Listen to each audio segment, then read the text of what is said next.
When it comes to the used car market, car prices have gone up. And whether that's due to tariffs or market frenzy due to the fact that tariffs should cause prices to go up, well, I think that there's an argument that both are probably true. When it comes to new vehicle sales, the market is trending as expected given this time of year, and we aren't seeing these major shifts in either inventory or new vehicle prices as a result of tariffs, which sort of makes sense if you think about it, because people are running to dealerships to buy their new vehicles before car prices rise due to tariffs, which is really expected to go into effect in the next 30, 60, maybe 90 days. But before we dive into that, I do want to let you guys know that the car sharing masterclass is currently on sale for Memorial Day, and you can use the code MEMORIALDAY175 to get $175 off. In the course, we go over everything that you will ever need to know about car sharing, from which cars to buy, how to find these cars for a below market value price, how to navigate the operations of your Turo and car sharing fleet, from automating your trip messages, communicating with your guests, handling damage claims so that whenever your car is damaged,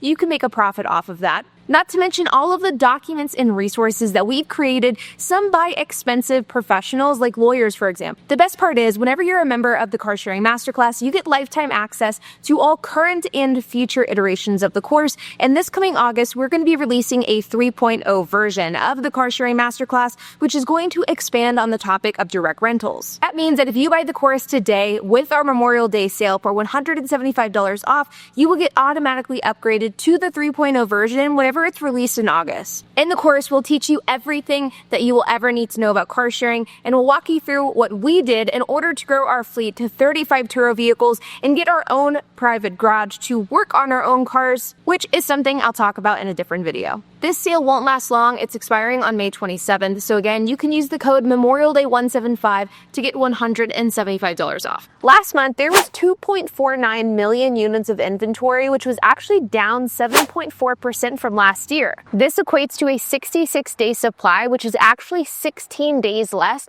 than what we saw this time last year. Let's talk about the automaker with the second highest amount of inventory. The only one that beats this automaker is Jaguar, and that is Ram. Ram is a brand under the Stellantis umbrella, and as we know, Stellantis is a bit shit show. The CEO resigned last year. They saw a 20% decline in shipments last quarter, and being as though Stellantis imported 40% of their cars into the United States in 2024, well, you know that they're going to be killed by tariffs if they don't do something. But Ram inventory is at a 107-day supply, so not quite double the amount of the average inventory, but pretty close. And you can see here at this dealership that there are a lot of Rams that are available to buy. Now, we unfortunately had to leave this dealership as it started raining and lightning, but you can see here that I've pulled up some examples, not only in the Dallas area, but throughout the country, of different Ram vehicles that just simply aren't being sold. They're being sold for massive discounts, and they're sitting on dealership lots for an extended period of time before they're finally sold. But a brand that's quickly closing in on Ram is Mitsubishi, which is actually a company that I don't think I've ever talked about on my channel before, aside from the Mitsubishi-Nissan merger, which fell apart. Fun fact, I have a Mitsubishi Mirage in this garage right now getting worked on, but that's a topic for another video.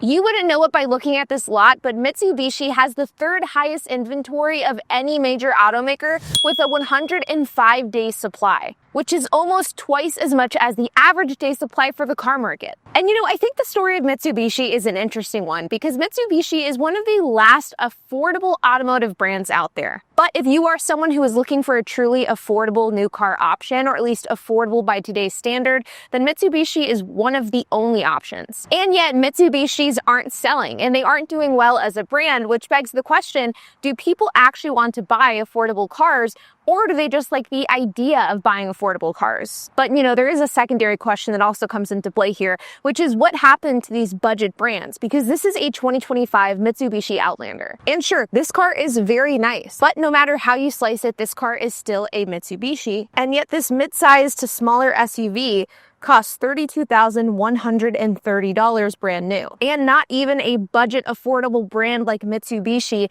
is above doing dealer markups, because this dealership charges a markup of $1,495. This Eclipse, which again is a nice SUV, but it is on the smaller side. And while on the inside, it is actually much nicer than I would have anticipated. It costs $33,160 with a nearly $1,500 dealer markup. It actually really is interesting because it really does kind of beg the question of, is Mitsubishi even a budget brand anymore? Sure, they were home to the Mirage, which you can see right here, and I gotta be honest, I'm actually a fan of the Mirage. I have one in my Turo fleet. I think they look pretty good, but even at $19,000, these cars are pretty damn expensive. And this car not only has the $1,495 dealer markup, but they have a $1,505 market adjustment as well, plus an $1,100 destination and handling fee. These Mitsubishi Mirages are the cheapest cars on this Mitsubishi lot, and they range in price from anywhere from like $18,500 to $19,500. And the most expensive cars on this lot is the Outlander, which is about $42,000. And sure, while 18 grand for a new car feels affordable by today's standard, you really don't get a lot for that price. They say they start at $16,000, but once you add these BS market adjustments on top of it, you end up paying a pretty penny for not really a lot of car.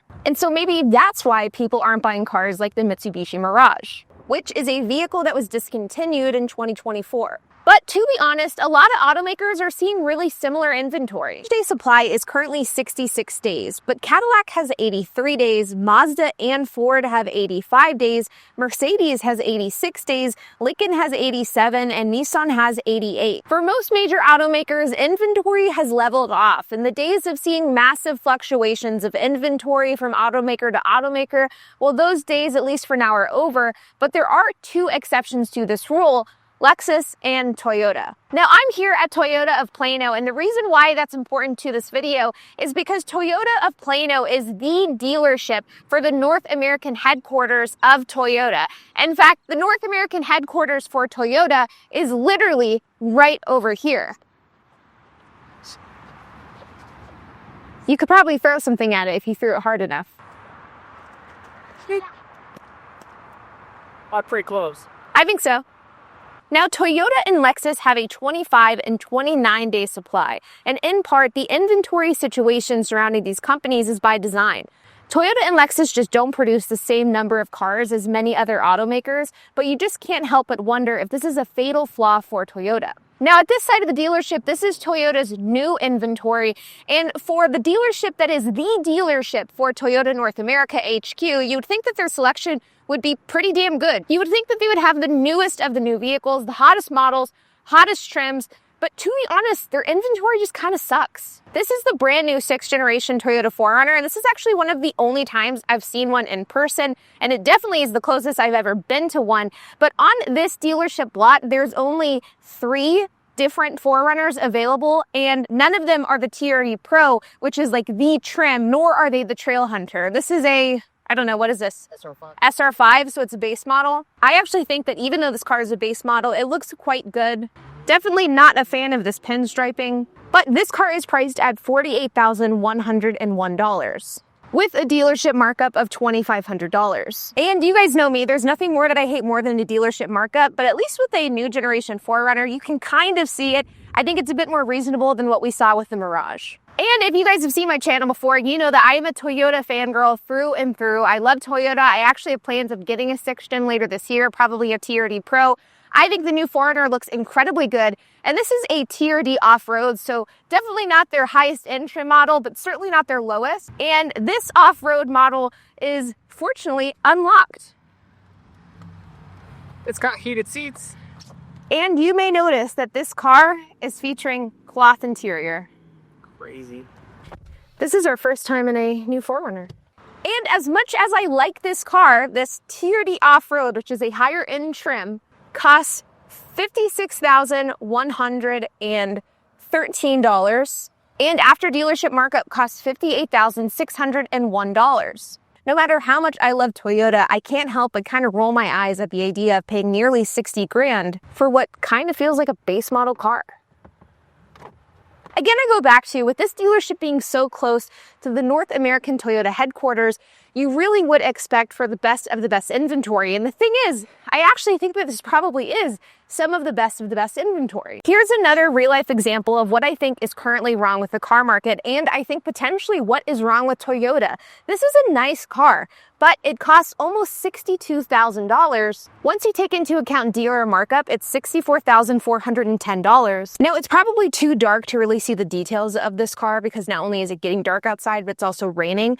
But this is a nearly $65,000 car. Once you take into account tax, title, and licensing, it's $70,000, if not slightly above. This is a car that just does not feel that expensive. It does not feel like a $70,000 car, and it in large part has to do with the fact that Toyota has cheaped out on a number of things, and yet they still priced it at a premium price point. No matter how you slice it, this car right here, but also many cars that are on this Toyota lot, should not cost 60 to 70 grand. And you know, the point that I'm trying to make with highlighting all of these overpriced Toyota vehicles is the fact that, number one, I think the fact that Toyota has such low inventory, 26 days as compared to the 66-day average, but as compared to the 80 to 90-day inventory many other comparable automakers are seeing, I think that it puts consumers in a position to where they can't choose and look at the vehicle that they actually want to buy. If you want a Land Cruiser, there's only 2 here. If you want to look at the 4Runner, there's 3. If you want to look at the Tacoma TRD Pro, there's 0.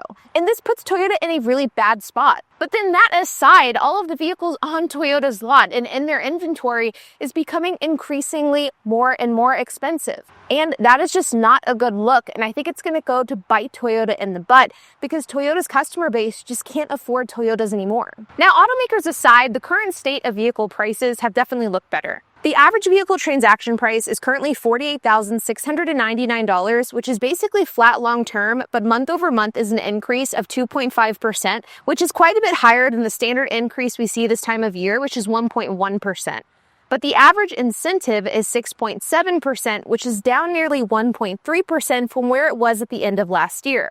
So sure, things could be worse, but they also could be much better. Remember that our Memorial Day sale is currently going on until May 27th. You can use the code MEMORIALDAY175 to get $175 off. But like always, you guys, if you have any questions, comments, if you have anything to add, I would love to hear it. So make sure to leave a comment down below. And while you guys are at it, make sure to hit the like button, hit that subscribe button, and hit the notification bell. And I will see you guys in the next video.